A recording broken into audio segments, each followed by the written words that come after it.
If you imagine you've got a circle and inside it is everything you care about. And inside that circle is a smaller area that is everything you can do anything about. Now, imagine you have 100 units of attention. If you put 80 of those units in the outside circle instead of the little one, you've only got 20 units left over for the stuff that you can actually do stuff about. However, if you put 20 units in that outside circle, but you put 80 units into that little space, the little space gets bigger.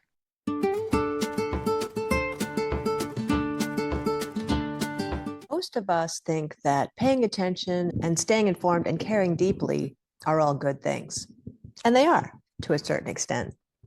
But there comes a point when the sheer volume of everything that we're tracking starts working against us, quietly draining the energy that we actually need to take action. Today's conversation will give you a genuinely unique perspective on how to track where your attention is going and why your body's signals are harder to read when you're under stress, and how the stories that you tell yourself about your health can either move you forward or quietly hold you back. My guest, Rachel, has been doing this work for a really long time. As a coach, a TEDx speaker, an author of 2 books, and she's personally navigated some really hard things. So let's get into it. Welcome, Rachel. Hi, I'm happy to be here. Impacting people positively is definitely a part of your work. And what exactly is it that you do? What I do is I help people who want to do something about the chaos in the world move from overwhelm to impact. They're looking at the climate of the world and they're scared, but they want to make a difference. Walking them through how do you focus on what you can do? How do you lower your level of stressors so that you can make a difference in the world? Now, one of the things that I talk about, whether it's with clients or whomever else, with a hat tip to Stephen Covey, who gave the concentric circle idea. So if you imagine you've got a circle and inside it is everything you care about. And inside that circle is a smaller area that is everything you can do anything about. Now, imagine you have, just making up a number, 100 units of attention. If you put 80 of those units in the outside circle instead of the little one, you've only got 20 units left over for the stuff that you can actually do stuff about. However, if you put 20 units in that outside circle, so you can pay attention to what's going on, all the headlines coming in. So, okay, what am I going to pay attention to so I'm not blindsided? But you put 80 units into that little space, the little space gets bigger and the more you can do. The whole tending your own garden thing is such a powerful start. There's 2 things that stand out from what you just said. I'm sure there's more, but 2 that pop into my mind as I'm listening to you. One is that it's very difficult to make good decisions when you're in overwhelm. The more stressed out we are, the harder it is to even calm things down enough to figure out what do I really want. And the other part was how I first got into all this green living stuff over 33 years ago was, first of all, being pregnant and becoming aware of the fact that there were toxic chemicals in everyday household products. At first, I put my attention on this whole world of, oh my gosh, nobody's actually protecting us because there's all these loopholes and it's all about making money over health and all these different pieces that I became aware of. And then I thought, okay, what can I do? That's where I started to focus most of my attention as what can I do? And then sharing that with other people. I knew other people were going to be just as overwhelmed when they became aware of some of the things that I had learned. Yeah. I think that's a really good way of putting it, that you have 80% focused on that circle in the center. That's what you have control over. And I think that absolutely will make that little circle expand in an impactful way versus getting ourselves completely distracted all over the place. Yeah. Yeah, spread so thin, nothing actually happens. Exactly. And then we look at not having any impact, and then we feel hopeless, and then we do Right. less. It's just such a Well, cycle, as yeah, opposed to what is the small thing that I can do? And that reinforces that I can do. it's funny. Most people, in my observation, take a small step one at a time, and then it builds momentum, and then it becomes a bigger thing. I'm really trying to focus people's attention on, okay, what's one thing you can choose today? What's one Yeah. thing that you might want to change about your kitchen? Because I'm just launching this new 5 day, your non Oh, toxic yeah. kitchen reimagined reset.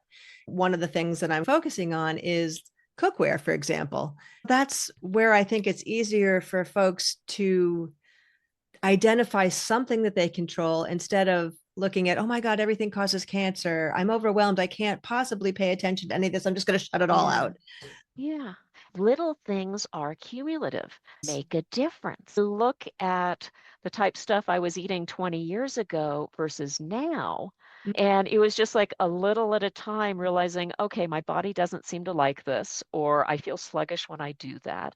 Talking about stressors or stuff we can do things about, our personal health is core. Because if Yes. I don't have the energy, if I don't have the focus, I'm not going to have an impact on the world. You said something so important. You listen to your body when you ate Oh, yeah. certain things to see how you reacted. And I think we have that innate wisdom in us, and we just need to tap into it. We don't need to listen to all the different pieces of advice and experts, even Yeah. myself. I Oh, yeah. don't want people to just take what I say as gospel. I want them to do their own research and take what I have to say and incorporate it into the mix. Yeah. And part of that research is personal experimentation. How does my Absolutely. body react? Most of I'll it, say, I would okay, say. here's the funny thing. My body's been changing and I've been Mhm. developing sensitivities to different things. Oh, And there's stuff that's supposed to be super healthy that my body's, no, we don't want that. We used to like it, but not anymore. I used to absolutely love, I had this roasted dandelion tea, and my body's, oh, yes. And then after a while, I was like, no, we're done with that. But the one that got me is I realized I didn't really like olives anymore. But the thing is, it took me 6 months to realize, gee, if my body doesn't like olives, maybe I should not be drenching my salad in olive oil. oh, olive oil, of I course. didn't even think of that. I didn't And think I and about that I either. I I don't switched. like olives, but I like olive oil, Yeah, except for the ones that are strong tasting. maybe different for different things. I love Yes. almonds, but I can't stand almond fragrances or marzipan. It may Yeah. depend on how it is. I totally know what you mean. I like peanut butter, generally speaking, but I don't like it in baked goods.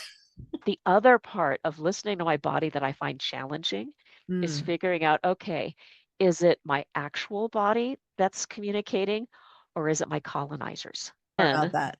if I'm craving simple carbs, is it really my body or is it the Oh, candida or whatever oh, internal things that are right. saying, yeah, feed me? No, I don't want to Oh, feed you. that's a good distinction. I'm imagining taking that to an extreme version and thinking an alcoholic might say, my body craves alcohol, but we know that is not a Yeah, healthy thing for the human body. exactly. That's a very interesting point. When working either with a client or honestly, even with a family member, Right. it is so important to meet them where they are. I would say we were given two ears and one mouth.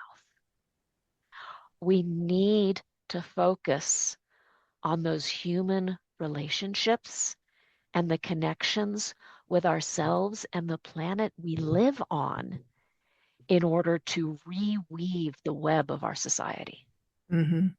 The thing that kind of keeps me hopeful and sane is that I feel like right now what's happening is things are being completely broken apart and illuminated so that we can then essentially build back something completely different and new that benefits all of us, including the earth and all of the creatures that we share this amazing planet with. I realize that it's all happening for a reason, that there's some sort of, I don't know if you believe in any of these spiritual Yeah. teachers or Oh, yeah. folks like that. I listen to a variety. And one of the themes that I've been hearing is that this is a time where consciousness is being raised. I think part of that is happening because things that have been going on for so long underneath our awareness are just rising to the surface, and people are just aghast and saying, oh my gosh, how could this horrible stuff be happening, as though it's new. Yeah. That's a tough thing for us to look at and accept, that there are these darker aspects of humanity. I agree that yes, a lot of our systems are unsustainable and are therefore breaking down. I do see places where people are really taking care of each other. I live in Yeah. Vermont. A big change I noticed from moving from Massachusetts 25 years ago. If I had a flat tire or I had to pull over on the road for some reason, immediately one, two, three people would show up. Hey, do you need some help? I never had that in Massachusetts. And not like I was breaking down on the road much, but there is this sort of ethos about helping others. I see it with my Yeah. father-in-law who's 89, and he's been a logger and farmer and operates a sawmill still. Also volunteer firefighter for something crazy like 70 years. And he will give the shirt off his back to help somebody else. There is such a strong community service and helping others ethos that happens all over the state. We Yeah. experienced it personally when there was a terrible flood in 2011 that actually brought water into our farm stand, and our crops were no longer saleable, most of them. What was so incredible was that people would come in and buy a tomato and spend $10 for one tomato instead of the normal three or whatever. Yeah. People would just write checks and, hey, here, I know you guys are suffering. And then coming to clean up and put things back to where they were. It was just so heartening. I think my husband, that was the moment where he realized how much people actually valued what he did. He'd been Yeah. working for all these years, toiling in the soil. Farming is really hard work, especially Yeah. organic.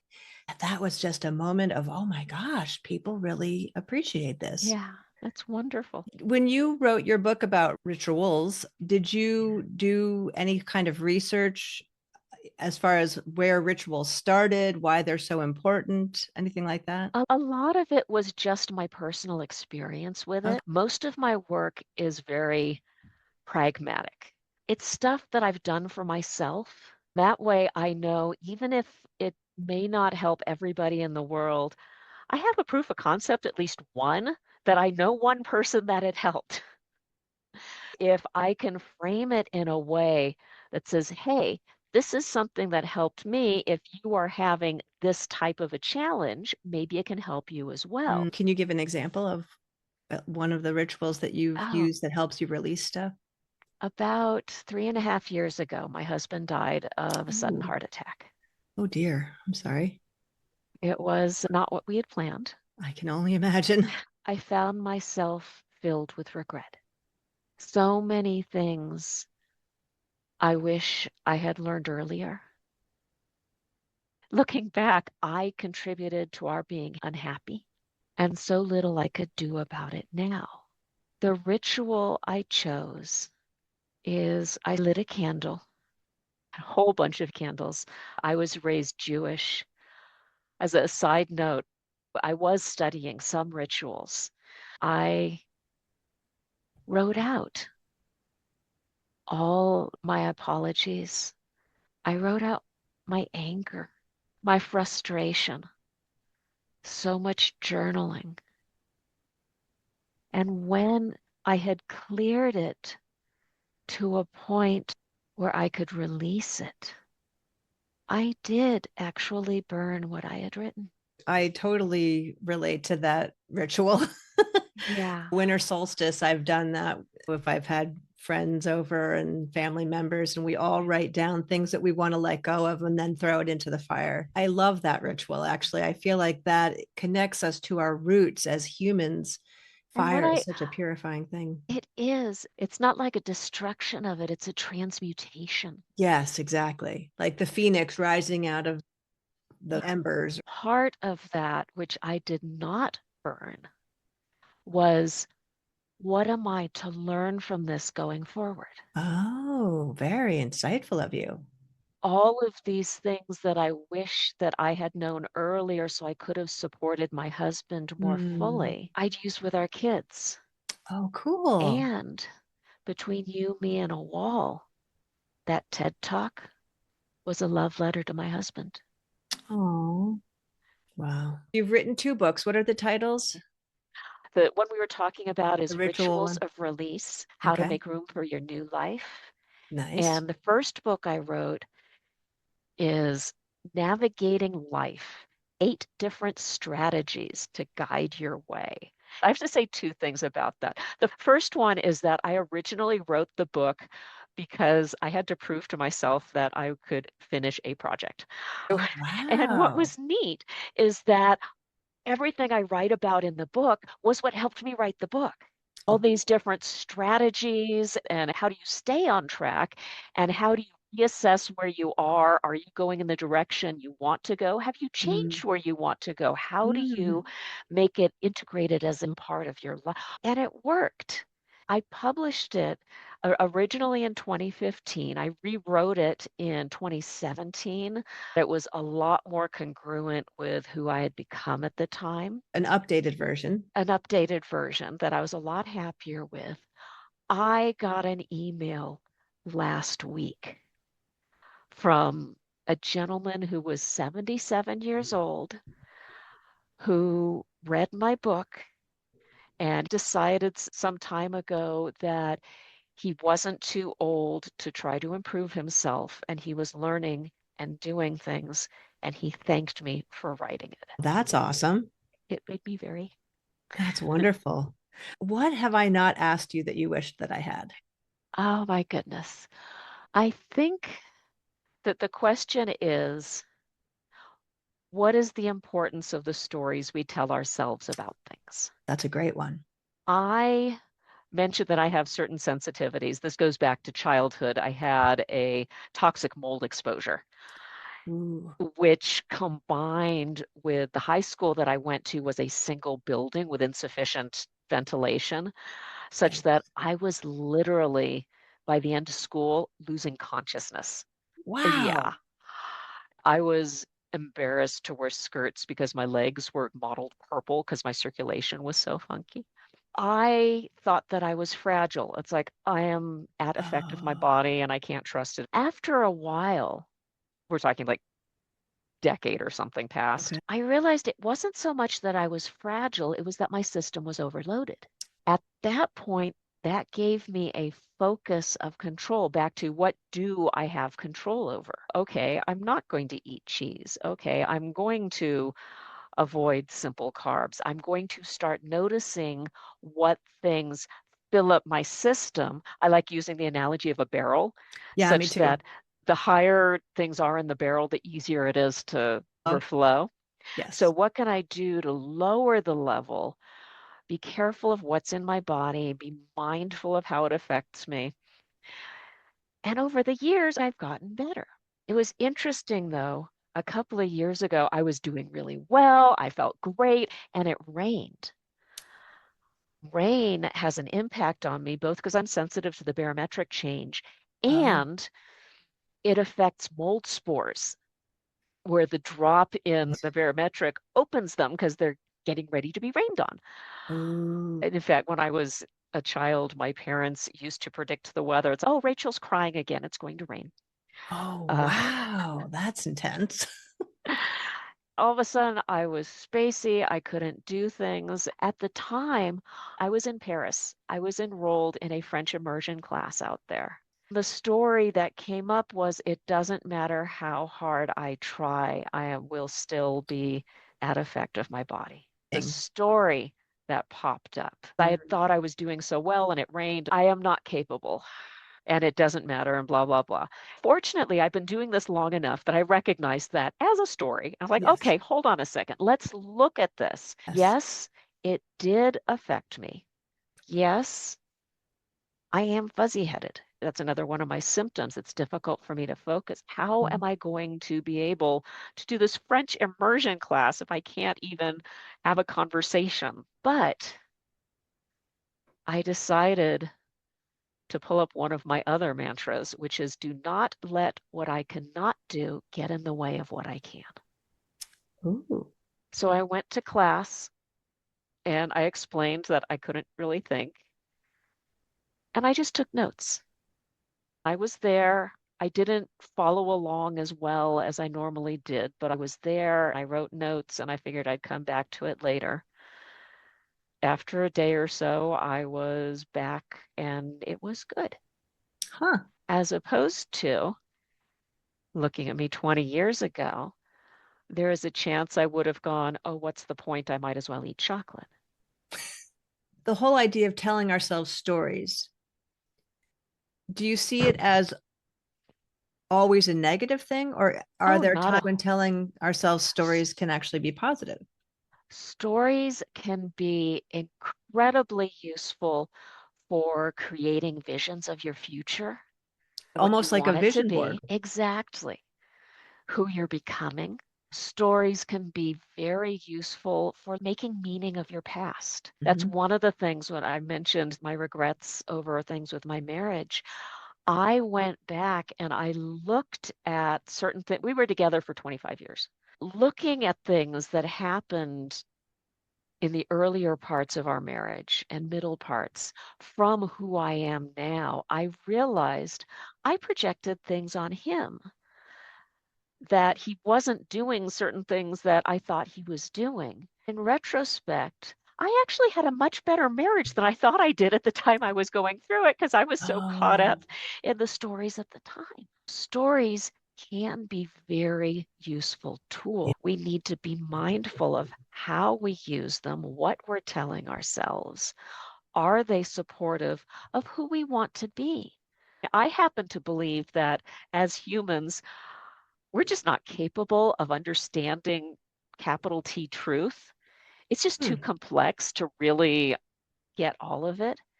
So I choose to believe things that are fun and empowering. And then I look for evidence to support those beliefs. I've heard time and time again that the brain doesn't really know the difference between imagination and observed reality. When I lived in Massachusetts and I wanted to move to Vermont, I was very focused on that goal. And interestingly, I would notice all these cars with Vermont license plates going by. And I thought, gosh, is there an influx of Vermonters here for some reason? Or is it just that my attention Yeah, is so focused on Vermont that I'm seeing Vermont signs everywhere? it really is, whether you want to think of it in terms of spiritual congruence or psychological, your reticular activating system. When you have a specific perspective, your brain automatically looks for things to support it. Okay, how do people get in touch with you? Probably the easiest way is through my website, which is thefullnessofyourpower.com. One of my favorite rituals is my morning walks.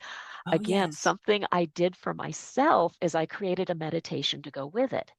It's an embodiment exercise because I'm one of those people that if I sit and try to meditate, I usually end up going through my grocery list. I have to be moving. It's called Reconnect with Now, a walking meditation. It's about 10 minutes long. I provide it for free. It is one of those things that when you sign up for it, I do have a mailing list where I send out tips and strategies for how to stay centered in the chaos of the world. So important these So days. if anybody feels interested in that, I'm more than happy to hear from them. Rachel, this has been such an interesting and multifaceted conversation. Yeah. Thank you so much.